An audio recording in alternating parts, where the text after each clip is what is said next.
Hello students, welcome to M online class 12 chapter 7 समाकलन। समाकलन में 7.5 किस पे बेसिस है?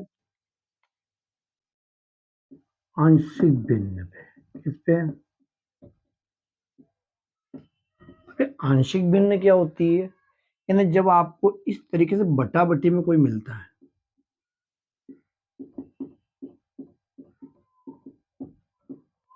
इस तरीके की चीज मिलती है, एक्स प्लस ए एक्स प्लस बी, ऊपर कुछ भी हो सकता है, कोई भी हो सकता है, पी एक्स प्लस क्यू, कुछ भी संख्या हो सकती है। तो इस टाइम में जब भी मिलेगी आपको ए बटे एक्स प्लस ए मानना पड़ेगा और बी बटे एक्स प्लस बी मानना पड़ेगा। ये फर्स्ट टाइप है। या सुनो, अब इसी में अगर आप कहोगे सर ये एक और आ जाए तो क्या करेंगे हम?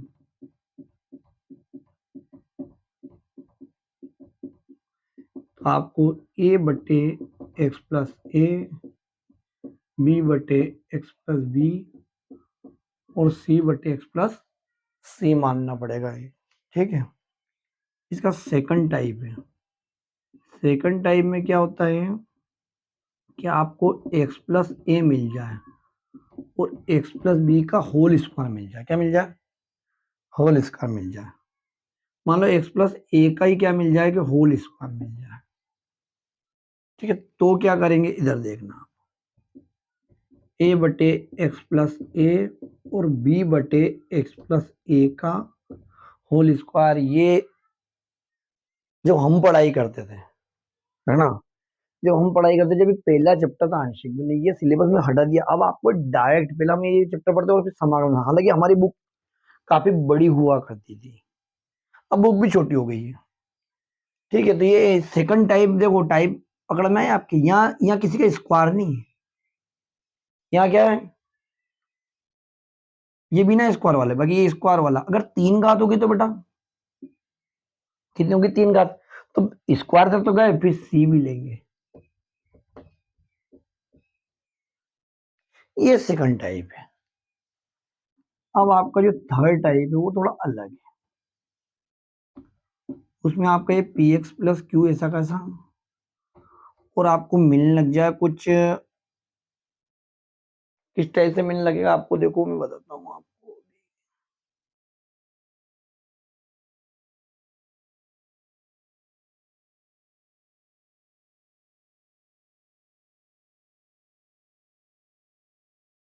यानी ये एक्स प्लस ए तो मिले और साथ में आपको x square b x plus c, मतलब नीचे आपको इस तरीके का बहुपद मिलने लग जाए जिसका स्क्वायर नहीं बना कर, जिसका गुणनखंड नहीं करा जा सकता है ना।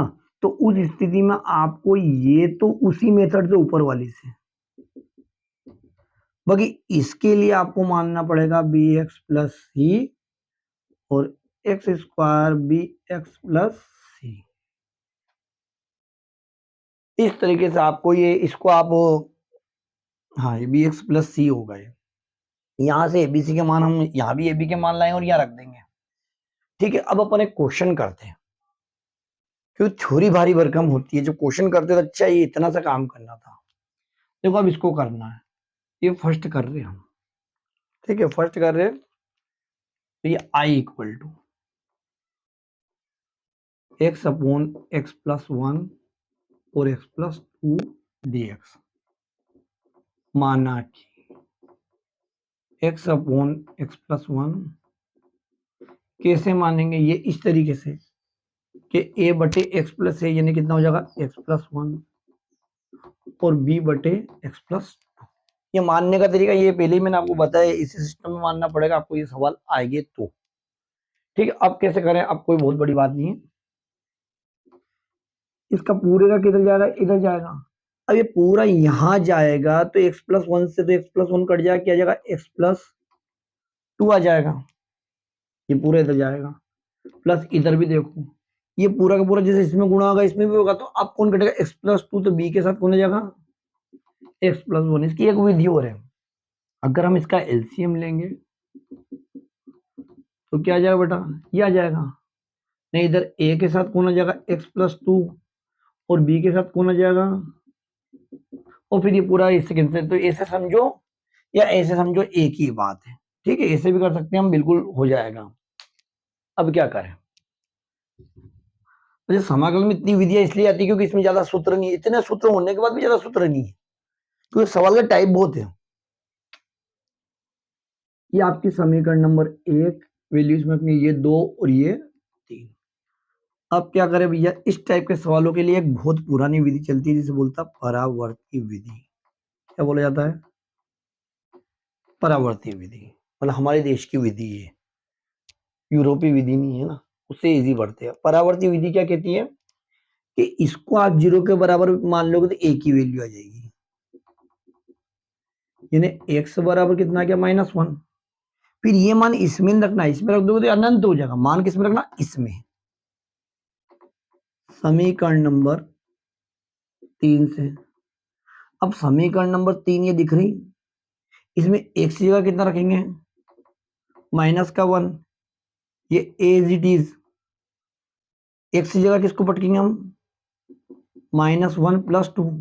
और b को जैसे ही देखोगे, आप इधर देखो, x + 1 की वैल्यू 0 है, तो जब यहाँ 0 रखोगे तो पूरे 0 हो जाएगा। x + 1 की वैल्यू को यहाँ रखोगे तो ये पूरा का पूरा क्या हो गया? 0। तो यहाँ क्या हो गया? -1 बराबर सिर्फ a, क्योंकि 2 में से 1 गया तो 1 ही बचेगा, यानी कि ये a की वैल्यू तो हमारे पास आ गई। तथा देखो पहले क्या करता हमने? इसको रखा था, अब किसको रखेंगे? इसको। x + 2 बराबर 0, यानी x बराबर -2। समीकरण कौन सी लेंगे? समीकरण नंबर 3 से। समीकरण नंबर 3 क्या कह रही है कि यहाँ x की जगह क्या रख दें? -2। अब देखो आपका x + 2 0 के बराबर, तो जैसे आप यहां रखोगे ये वाला पद 0 हो जाएगा और सिर्फ b मिलेगा। पहले देखो ये 0 माना था तो a का मान मिला था, अब ये 0 मानेगा तो b का मान मिलेगा। 100% वैल्यू रखते हैं। अब ये b देखो, b का हमारे ये समीकरण ये हैगा। यहाँ पे x की जगह किसको रख देंगे? -2 को रख देंगे, ये -2 और ये देखो -b, यानी कि सोल्व करेंगे तो b बराबर कितना आ जाएगा? 2 आ जाएगा। ए और बी दोनों के मान आ गए, इसमें नहीं रखना है, इसमें रखना है। ठीक है, ये मेथड तो आपके दिमाग में ही होगी, अभी इरेज कर रहा हूं मैं कि किस टाइप का होगा तब क्या मानना। बुक में भी दे रखा है, आपको बुक में भी इजीली मिल जाएगा कब क्या मानना है। तो क्या लिखेंगे? समीकरण नंबर 2 से। समीकरण नंबर 2 है हमारी x बटे x + 1 x + 2, और यहाँ क्या है? x + 1 और यहाँ क्या है? x + 2। ठीक है, अब ऊपर a है तो a की जगह किसको फिट करेंगे? -1 को, और b की जगह किसको फिट करेंगे? 2। हालांकि ये सिर्फ इसको तोड़ने के रास्ते हैं नए नए, इससे पहले भी हमने कुछ करे, वो सिर्फ इसको इस तरीके से तोड़ने की आप इजीली समाकलन कर सको। क्योंकि अब देखो आपके ऊपर वो चरनी है, दोनों अक्षर हो गए, जबकि पहले यहाँ पे चर आ रहा था। वापस इसको अगर तुम हल करोगे तो इन दोनों गुणा हो जाएगा, ये इधर जाएगा, इधर गुणा होकर वैल्यू यही मिलनी है। बाकी हमने इस तरीके से तोड़ा, ये तोड़ने का तरीका। अब वापस से कहाँ रख देंगे? समीकरण नंबर 1 से। समीकरण नंबर 1 में क्या हो जाएगा? ये देखो, देखा है? एक बार देखो, देखा है? इसका मान निकाल के ले आए हम।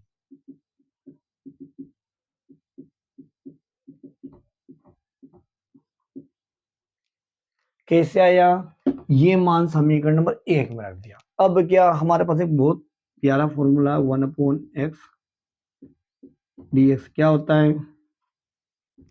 log x। लगा दो उसको, तो ये i = माइनस का क्या हो जाएगा? log x + 1। 2 क्या हो जाएगा? log x + 2 और प्लस यहीं तक आंसर बहुत है।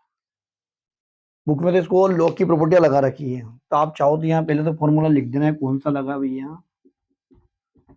1/x dx बराबर log x। अब आप चाहो थोड़ा और आगे बढ़ा सकते हैं log की प्रॉपर्टी लगा के। अब log की प्रॉपर्टी क्या है? इधर देखो मैं लगाता हूँ। log की प्रॉपर्टी ये है